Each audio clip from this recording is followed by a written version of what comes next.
and welcome to the StudyTravel news video. I'm Nicola Hancox. And I'm Maria Brosnan, bringing you the latest news stories.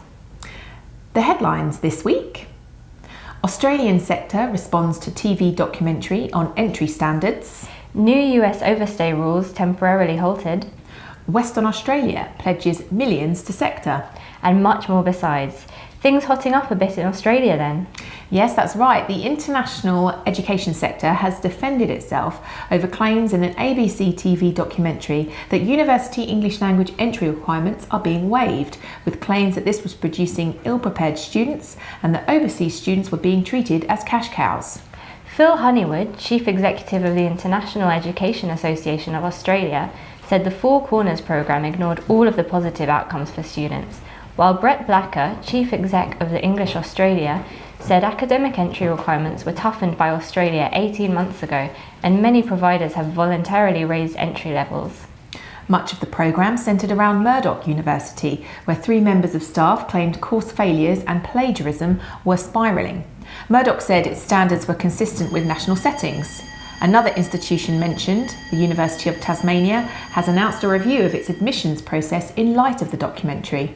Ravi Lokhan Singh, President of the Association of Australian Education Representatives in India, AAERI, said that allowing universities to vet eligibility had become a conflict of interest and said English waivers create problems and potential failure or transfer to lower quality courses.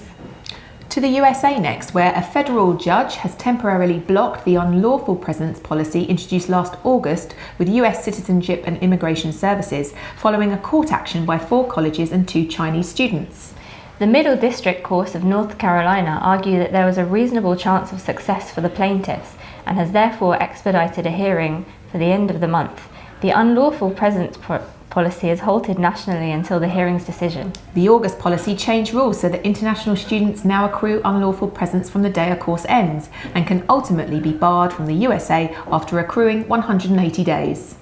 Back to Australia, specifically Western Australia, where the state government has pledged an additional $4.5 million to Study Perth over 3 years as part of a drive for international student recruitment. Phil Payne, Executive Director of Study Perth, welcomed the move and said the funding will be used to create an international education project fund that will allow the association and its members to receive financial support for schemes to advance international education. And now for a roundup of some of the other news stories. Cats Colleges, the secondary school brand operated by Cambridge Education Group, has announced a progression agreement for medical students to study at St George's University in Grenada. Wow, what a campus, and somewhere I'd like to be on a day like today. The UK has announced it will expand the eligibility for e-passport gates to a select group of countries from June, including Korea and Japan. The International Baccalaureate, or IB, has announced a new Digital Society course for its diploma and careers-related programs, which will incorporate learning about fake news, security, social media algorithms and privacy. Lingua Viva Educational Group has announced the opening of an Italian language school in Chengdu in partnership with Chengdu Normal University, its second centre in China. Independent Higher Education, the UK Association for Private Sector Tertiary Providers, has announced 3 new members, including Richmond, the American University in London. And student accommodation provider GSA has opened a new residence in Melbourne, its 3rd operational site in Australia, operated by the Student Housing Company, and has announced plans to expand further into Spain and Portugal with an additional 10,000 beds.